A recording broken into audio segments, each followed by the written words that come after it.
Hello, I'm Mayor Will Flanagan. I want to take this opportunity to thank Fall River Community Media and Bristol Community College for giving me the opportunity to speak to you, the citizen. In 2009, with your help and your vote, I was elected mayor of the great city of Fall River. Then in 2011, you came out for me one more time, and I was re-elected to serve our great community.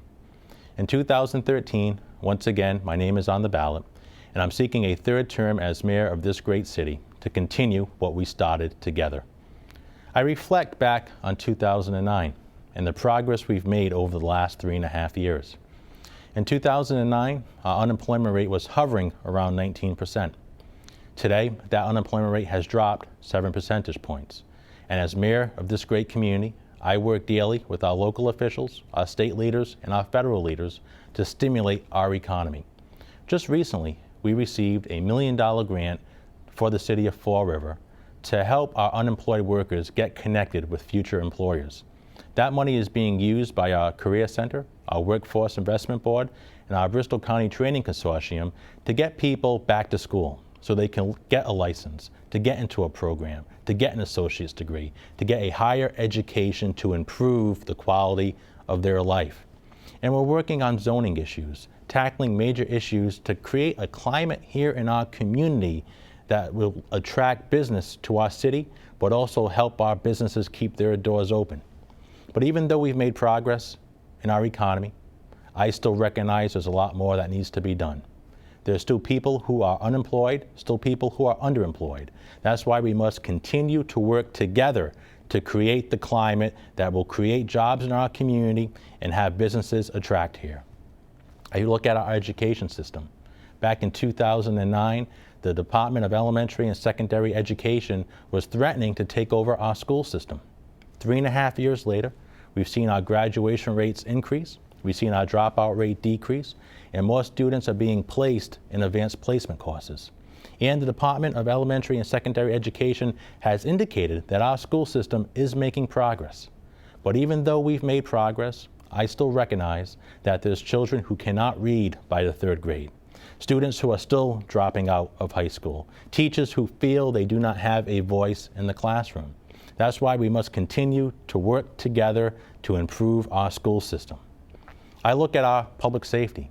Back in 2009, our police department was severely cut. Our fire department was severely cut. By working together, we've been able to restaff our police department and restaff our fire department and give our police officers the tools they need to adequately protect and to serve our community. But even though we've made progress in public safety, there's still a lot more that needs to be done. There's still people who are being victimized or people who are in fear of becoming victims of crime. That's why we must continue to work together.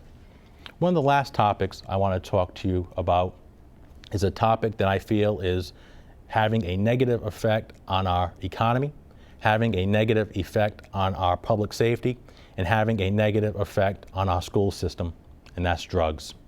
The drug epidemic that's occurring right now in the city of Fall River is having a detrimental effect on our community. I'll tell you a quick story.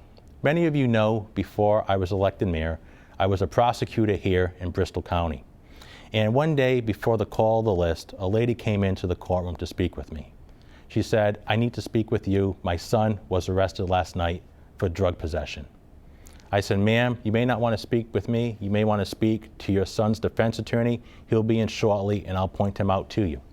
She said, "No, I know who you are and I need to speak with you. You cannot have my son leave this courtroom this morning, because if he does, the next building I see him in will be the morgue."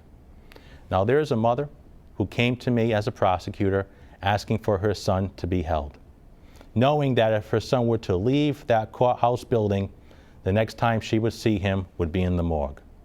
Talk to anybody and they may have a similar story to share with you. That's why as a community, we have to come together to help those who are addicted, but also to hold those responsible who are selling drugs in our community. Tuesday, September 10th is Election Day. And once again, I respectfully ask for your vote. But I'm also asking for your help. From now until then, please talk to your family, your friends, your neighbors.